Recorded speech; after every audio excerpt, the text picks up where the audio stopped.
5 new games coming to Game Pass, and it's very, very exciting. We got this from, well, they're not all new. We knew about some of them, but 5 total here shown off at the preview. There's a couple bonus things that were announced during the partner preview for Xbox that happened yesterday. If you've not yet seen it, just go to the Xbox YouTube channel.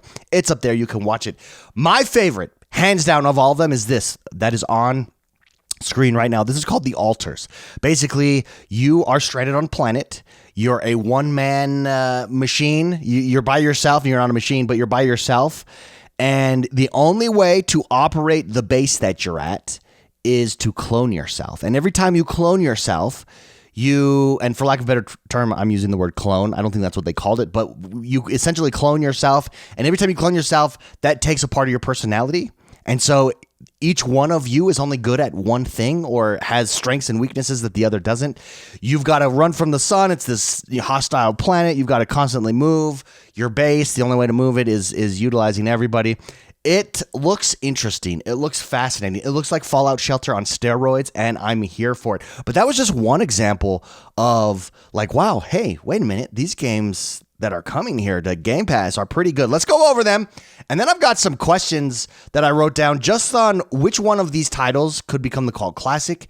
And what about expansions? That's one thing that we got here with the partner preview is we got some bonuses. So we got 5 games, and then we got some bonuses. Let's go through the 5 games. We got Creatures of Ava. That's coming out sometime in 2024. We got Frostpunk. It's coming out July 25th to PC Game Pass and console at a later date on Game Pass. But Frostpunk, the first one is a city builder.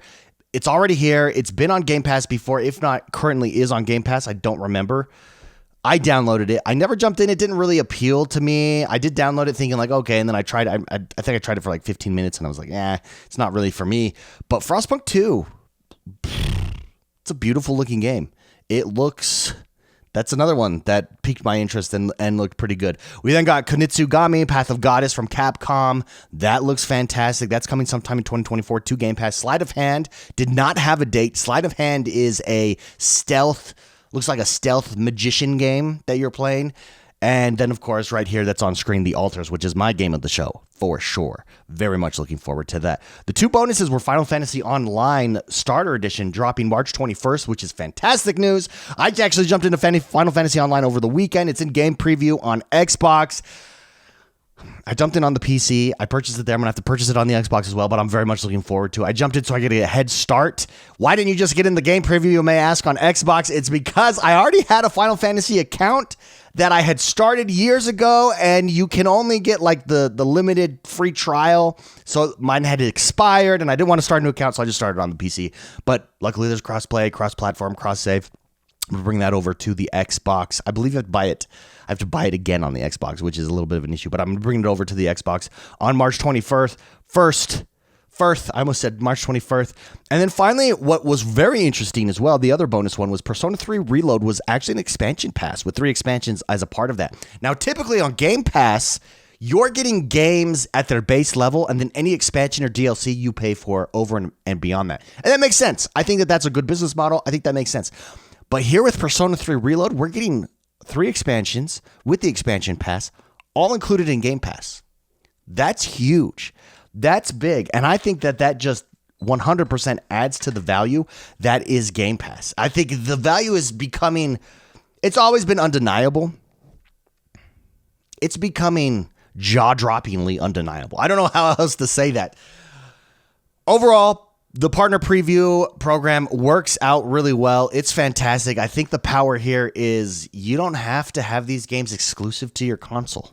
These games aren't exclusive to the Xbox console, but they are on Game Pass. These 5 games that we talked about today are on Game Pass, and that's huge. That's all you need. That's the power of Game Pass. And you can see how they're leapfrogging. So we have an Xbox only meeting where we show off some things for Xbox. These are Xbox first party titles. And we have this partner program and we show off titles that are coming to Game Pass. And then we're going to have another Xbox showcase. And you can see how over time, as they get rolling, how do you keep up with that? It's going to be very interesting to see what other consoles do, what other publishers do to keep up with Xbox and the Xbox Game Pass. And can anybody compete long term with it? They've got a huge head start. We'll see. Which announced game from the partner preview has the potential to become a cult classic. And why? I think it's this game. I think it's the altars right here that we're showing off on the screen. And I think it's because the gameplay loop. It's one of those games that if done correctly and is fun, it's like, okay, I just got it. One more day. I got one more day. It's 2:30 in the morning. I'm still playing this game. Holy crap. I just got to get through one more day here. We can make it. And then that day comes, you're like, okay, I just got to do this next thing. These kind of gameplay loops, these survival gameplay loops, very cool. Very, very cool. And I think could become a cult classic. I love the concept. I love the premise of it. I think it's interesting. I think it's, if done right, it could be the cult classic out of this group of games. I think number 2 there would be Kunitsu-Gami for sure. Kunitsu-Gami, another strong showing. That game, if you don't remember, that game's Capcom, JRPG, not JRPG, like action adventure game. Looks really good. Looks really interesting. The artwork there is super cool. We got to learn a little bit more about that. But the altars this is the game for me. I think this could be the cult classic for sure. Last question I have written down here is, how does the inclusion of major expansions like Persona 3 Reload affect the perceived value of Xbox Game Pass Ultimate? And I think if we start getting into this world where Xbox is taking these major titles like a Persona 3 Reload, which it makes sense to me why it would be Persona 3 Reload, you're going after a wide breadth of gamers with Persona 3 Reload. So to include the expansions in that on Game Pass, I mean, the value, we're getting to jaw-dropping value here. I don't know how anyone's going to be able to keep up with this over time. You can see the rock is just starting to roll down the mountain, and that rock is going to pick up speed, and that rock is Game Pass. And eventually you're not going to be able to stop that rock. And I think we're starting to get to that point where you're not able to stop the rock here. And you can see it in the internal emails. You can see in the direction and the statements made by both PlayStation, Nintendo, even Valve. You can see they see this big rock, and they see it getting bigger as it's rolling down the hill. And that rock is Game Pass, like I said, and it's going to be interesting to see. But yeah, absolutely, it's huge value here, having the expansion, having the 3 expansions, the expansion pass rather, of Persona 3 that include the 3 expansions on Game Pass. Absolutely huge. I would love to know what you guys think, though. What was yours? Is Altars? Who agrees with me on Altars? On the Altars, that was game of the show? Let me know in the comments below. If it's not the Altars, what game for you was game of the show? Out of these games coming to Game Pass, which one are you most looking forward to? Let me know in the comments below. Don't forget to hit that like button, subscribe to the channel. My name is X1 the Gamer. We drop videos like this all the time, and we'll see you next time. Bye-bye.